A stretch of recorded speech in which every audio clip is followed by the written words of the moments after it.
Hi. Um, Hi. could you tell us a bit about like how exposures affect people and how do they, I mean how phobias affect people and how it works with them? Sure. Phobias are kind of a really intense fear beyond normal fears um, of various objects or situations. And to be a phobia, it kind of gets to the point where someone's avoiding certain situations that they normally want to be in, or it's really Hmm. impacting their ability to live in everyday life.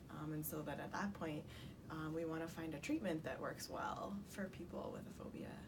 And like what are the most common treatments?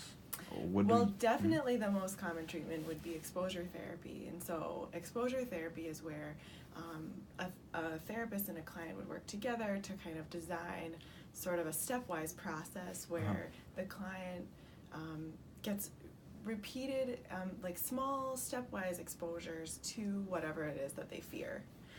So, if you're afraid of bugs, you might start out with just looking at something like a picture and working your all the way up to actually Hmm. being around a bug. And the goal is that over time, the patient experiences these stimuli but doesn't really experience danger in the way that their body is Okay. saying they're going to experience danger, but they're in a controlled, setting Uh-huh. where Uh-huh. they can ride out their anxiety and realize that they're still safe.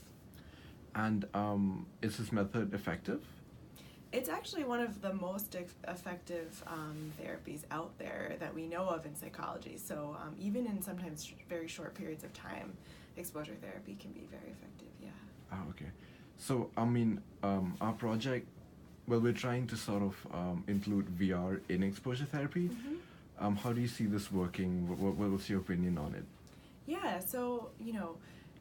As the therapist and client are working together to develop that hierarchy that they're going to work through in exposures, um, one tricky thing can be that you want to find something that feels safe to the patient or the Hmm. client, um, and that can sometimes be hard. There's a space in there where maybe looking at a picture isn't Yeah. kind of Yeah. realistic enough, and the real world situation is a little too scary at that Uh-huh. point. And so you want to find some middle ground, and Uh-huh. this could be a good middle step where there's something realistic happening, but the patient sort of is behind that protection of Yeah. being in Yeah. VR rather than in the real world. And still being in control of the situation. Yes, yeah, I would imagine they would experience a little bit more feeling of control, knowing that it is VR, but Hmm. still benefit from kind of the high reality version of something that's not a real world Okay. situation.